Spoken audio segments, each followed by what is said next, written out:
nous avons pris la décision, à la suite de l'analyse des projections macroéconomiques qu'a établi la Banque centrale, aussi bien en ce qui concerne la croissance, l'inflation et les comptes extérieurs essentiellement, ainsi que les finances publiques, pour décider que le taux directeur de 2,25 actuel était bien approprié et qu'il restera inchangé jusqu'à nouvel ordre. Sur le plan international, ce qu'on a remarqué, c'est une décélération de la croissance dans les pays avancés et dans les pays émergents. Cette décélération est la conséquence de plusieurs facteurs, mais essentiellement, d'abord de la montée du protectionnisme et de la guerre commerciale, des conflits régionaux, du Brexit. Et donc, là aussi, ça s'est traduit, je dirais, sur le plan du marché du travail, je dirais d'une façon inexplicable, parce que le marché du travail, aussi bien aux États-Unis qu'en Europe, ne cesse de s'améliorer. Maintenant, sur le plan national. Sur le plan national, par rapport à nos prévisions de décembre, ce qui a changé, c'est essentiellement d'abord l'évaluation de la récolte céréalière 2018-2019. En décembre, on comptait sur une récolte moyenne de 80 millions. Nos modèles que nous utilisons nous ramènent à 60 millions de quintaux. Cette baisse impacte la croissance.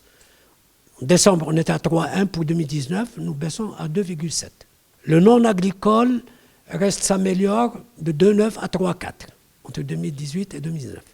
Nous assistons à une certaine amélioration en 2018. C'est les derniers chiffres dont nous disposons au titre du chômage et des créations d'emplois.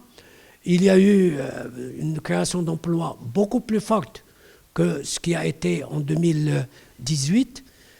En 2017, nous sommes à 126 000, 128 000, nous sommes à 165 000 emplois contre, en 2017, 86 000.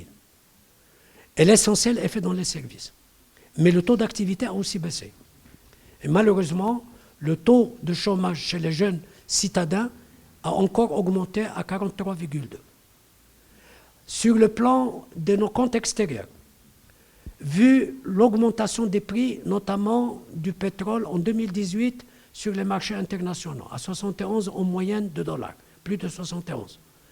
La facture pétrolière s'est aggravée, elle était à 82 milliards de dollars. Elle a impacté bien sûr de façon importante, malgré un bon comportement des exportations, et elle a impacté avec les biens d'équipement négativement le compte courant de la balance des paiements. Nous étions en décembre à une estimation de 4,4, nous sommes à 5,2. Mais nos prévisions, c'est une amélioration du déficit du compte courant en 2019-2020 qui va revenir à 4,4 et à moins aux environs de 3,4 en 2020. Compte tenu de ce que nous allons recevoir au niveau des reliquats des pays du Golfe, au titre de l'accord de 2012, en ce qui concerne également le déficit du compte courant, les IDE, les investissements directs étrangers, mais également l'amélioration du rythme des recettes au titre des voyages et des MRE, nous arriverons à un niveau de réserve de change qui tournera en 2019 et 2020 encore autour de 5 mois d'importation de biens et services.